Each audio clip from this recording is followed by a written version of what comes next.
In a quest to finish our projects under tight deadlines, the limiting factor is almost always time.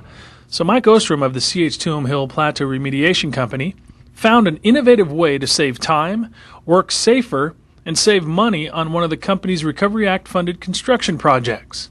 The 200 West Pump and Treat Facility needed good soil that was compactable, accessible, and they needed a lot of it, and fast.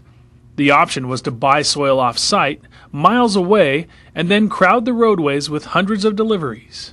So anything we can do to look at time frames and shortcutting and reducing the time cycle of anything we're doing is a significant impact to the project. Mike found a solution in Pit 34, a quarry on site that had the right soil content he was looking for. All he had to do was process it.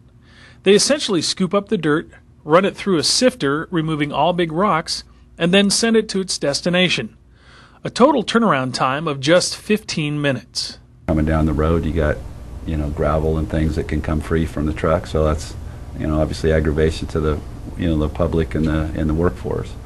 So that was motivation, plus the fact that the pit being at its location compared to the work site, we're less than pickup drive away, you're 5 minutes. So in terms of a truck turn to the pit and back, you're talking probably 15 to 20 minutes round trip.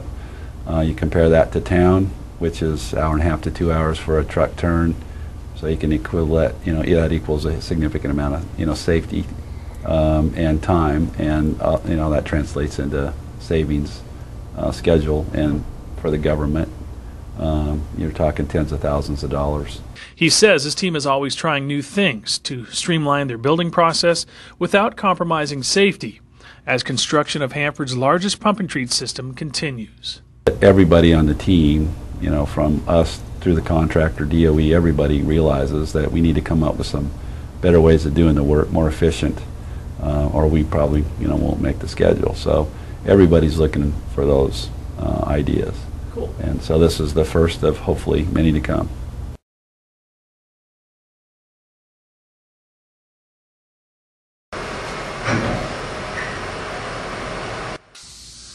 On a glove box in the 2736 ZB facility, workers installed a new, larger loadout port that will allow for removal of heavy equipment from within the structure.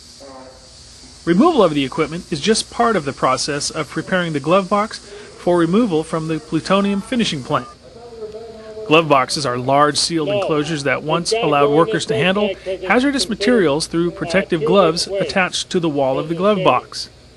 The glove boxes were used for plutonium processing and production activities when PFP was in operation during the nation's defense efforts. Today, work within the glove boxes has shifted to preparing the glove boxes for removal as part of the Recovery Act-funded effort to prepare PFP for demolition 3 years ahead of the Tri-Party Agreement milestone of 2016. CH2M Hill has removed 66 glove boxes and laboratory hoods since April 2009.